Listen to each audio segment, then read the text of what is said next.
सुभद्रा बैगा माँ के पूजा करो या दरहा घाट माँ जावेगा। दरहा घाट माँ जावेगा, दरहा घाट माँ जावेगा। पानी के भीतरी माँ जाके बैगा मैया ला भोग लगावेगा। मैया ला भोग लगावेगा, मैया ला भोग लगावेगा।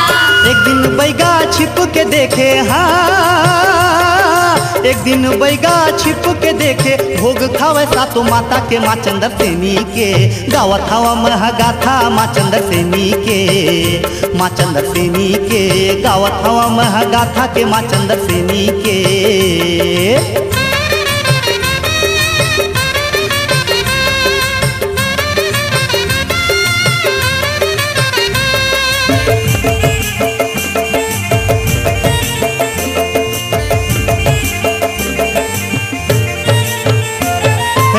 सातो बहनी कहे वही गाला, सातो बहनी कहे वही गाला। ए सुन गा बैगा कौन हो लाझिन ते बताबे जम्मो भेद ला छुपाबेगा। जोन तह देखे हावसाज भोग खाए के बाद।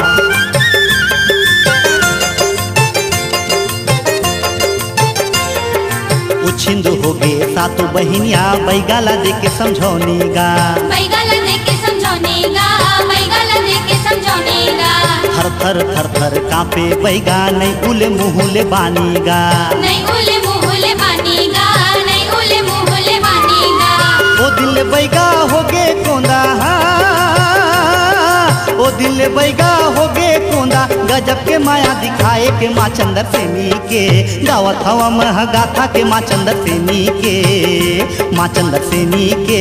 नितिन गावत है गाथा के माँ चंदर सेनी के। कतका सुघर नवरात्र के पर्व आगे जगमग जगमग ज्योति जलत है।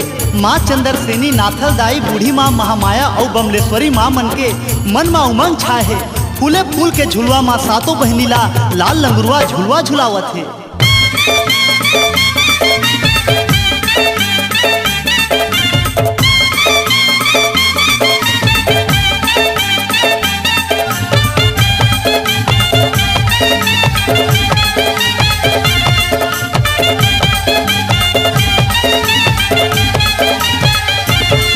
देखो चांदी के डोरी माँ,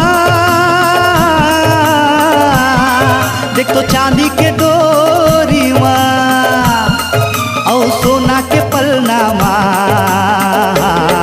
झुलवा झुलाए लाल लंगुरवा चंदर सेनी के अंगना माँ। झुलवा झुलाए लाल लंगुरवा चंदर सेनी के अंगना माँ।